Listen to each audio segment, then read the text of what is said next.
I'm here today with Mark Stribling. He is the CEO and founder of iView Imaging, and they have a new screening tool called the Sophia, which is a whole breast automated ultrasound. And I am going to ask Mark to explain to us a little bit how the Sophia can help women with dense breast tissue in particular when it comes to screening options. Mark? Well, thank you for inviting me today. So I think we should start with discussing dense breast tissue in general. And so for women that are going in for their screening mammograms, if they have dense breast tissue, the mammogram isn't able to see through all the tissue in the areas of density. Because of that, it decreases the sensitivity and specificity for mammography. So what to do with those patients? Because obviously you want to look inside and you want to get an idea of what's going on with the tissue.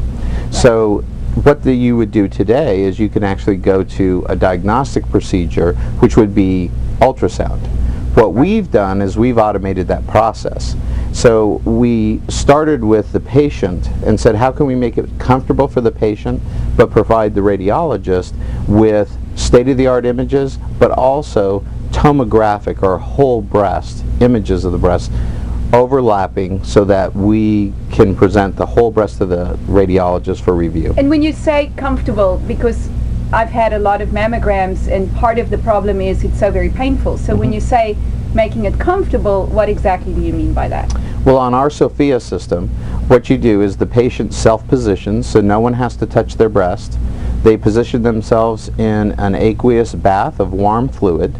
The breast is pendulous, and then we run our procedure from there. And there's never any compression on the breast tissue. So there's no compression, and my understanding is also there's no radiation. That's correct. We use ultrasound as our modality, so they're sound waves. So it can be used as often as necessary for therapeutic monitoring. It can also be used to survey dense breast patients. What Sophia does is it images the entire breast, and because it's in a pendulous, buoyant aqueous solution, anatomical structures are more anatomically correct as they exist. In other methodologies, you distort the anatomy because you compress it to do the imaging. In our case, we don't do that at all. What's different about ours is we image the entire breast. We overlap every image to make sure we're not missing anything, and then we turn that into a 3D volume. For the radiologist, then they have your breast digitally on their review workstation, the entire breast. Other modalities don't do that today. What I have found, like in my case, many women don't know first about dense breast tissue. So what is your advice on women today? Where should they start, and what should they ask for? What do they need to know? Right. I think every woman that is compliant with screening protocols of mammography should ask their doctor if they have dense breast tissue. If they do have dense breast tissue, then they should ask for further imaging studies. The idea there is not to let something be missed because of density, but rather have a survey of the tissue.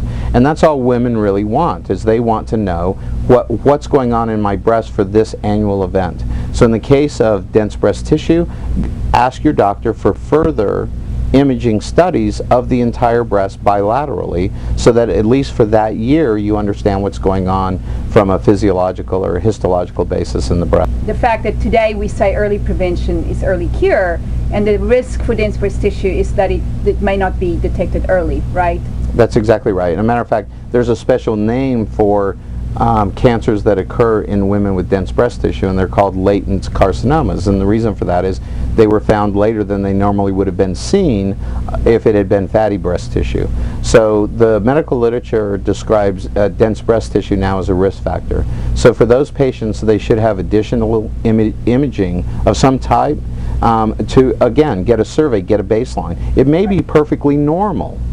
When you have dense breast tissue and you go through for another ultrasound exam, it may be perfectly normal. And on the Sophia it may be normal, but at least you know it's normal. It's not good enough anymore for people to be told, oh, you have dense breast tissue, but it doesn't matter.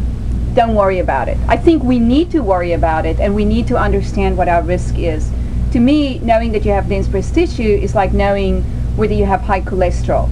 So coming back to the Sophia, how would women have access? How can they actually get screened with this particular technology? Well, and just to be clear, Sophia is a diagnostic that should be implemented after mammogram, but if you have a mammogram and it's dense breast, then you need to ask your doctor. It's a new technology. We've just launched it in the United States, and so what we're interested in doing is have patients ask their doctors for this technology.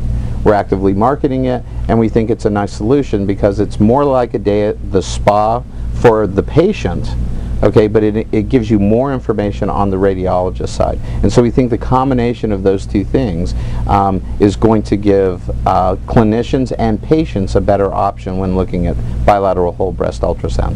And I just had mine, I just was screened using the Sophia, and for me personally, I can say that by looking at my 3D images and actually seeing it layer by layer, anatomically correct down to actual blood vessels, and the individual ducts was really remarkable. And even seeing my pec muscles, how it fits in with my breast tissue, was really, to me, very, very cool. My understanding is the Sophia can go down, can see things as small as 1 millimeter. That's correct. So for right now, I know in neither one of my breasts do I have any tissue that looks concerning at all. So I do think in the end what we all want is just peace of mind. Right, and I think the word is assurance. Yes. That for this annual event, as long as you're consistently, as long as you're compliant with screening protocols, as long as you're doing what you need to do for your breast health, including self-exam, yes, then this is one more tool in that. But you need to be compliant, you need to be educated, you need to ask your doctors about the status of your breast tissue, and then what risk factors are associated. And again, we think with Sophia that we have an added solution that can give you bilateral tomographic images that aren't available today. And then it's very, very important for women to know that when you have a mammogram done, that indicates your density. I don't think there's any other way right now for us to determine density in a breast other than through mammography. So I don't think women know that they can ask, and because if they don't ask, they may not be told, because it's not standard protocol today to inform women about the density in the breasts. And that is one of the things that I think needs to change, because women have the right to know. We need to know. Well, in support of that argument, they just passed a law in Connecticut that actually says if you have dense breast tissue, you must be informed. The patient must be informed of that density, and they must be offered additional imaging of their breast. But what needs to happen today, until we can work through the gears of government to get legislation passed, is to have women ask the question. If they ask the question of their radiology facility regarding density and ask for additional procedures, my guess is that their physicians are going to accommodate them if their patient has a concern. That's right. And what's also important to know is that the statistics are staggering. More than 50% of women under 50 have dense breast tissue, and a third of women over 50 have dense breast tissue. So we're not talking here about a very rare and uncommon and unusual event. Since we use ultrasound as the modality, in most cases ultrasound is indifferent to the density of the breast. And so it's actually, you can see inside a dense breast and give the radiologist information as to what's going on in the breast. What was remarkable for me was the 3D element to it, where it wasn't distorting it, it wasn't a 2D image. You could turn it, you could look at it from different angles, and I thought it was just really remarkable that we could look at the breast anatomically correct. Well, what's really different about that, for years with MRI and PET and CT, radiologists have had tools to look at the whole body and dissect in any plane that they wanted to look at something, which gave them multiple views of an abnormal area. That hasn't been necessarily true in mammography or in breast ultrasound. What we've done is taken those same tools and applied them here. So because we consistently acquire images every time, it allows us to reconstruct into a 3D volume. Once we reconstruct in that 3D volume, now the radiologist can get views that they cannot get with a transducer on breast tissue. And because of that, they can look at the distribution of a lesion. Is the margin, is it stellate or is it circular? Those are all the hallmarks of deciding is it cancer or not, which leads them to biopsy or not. Right. And ultimately then diagnosis through the pathologist. So what we do is give them tools they haven't had before, because it's all in context. It's 3D. It's the entire breast, all the way to the pectoralis muscle. And because of that, now they can dissect. They don't have to call you back to do more images. Right, that's right. Because it exists in the 3D volume, but there's views that they cannot get today that will increase their diagnostic accuracy by using a 3D tomographic model such as SOFIA. Fantastic. Mark, thank you for your time. Thank you. Appreciate it.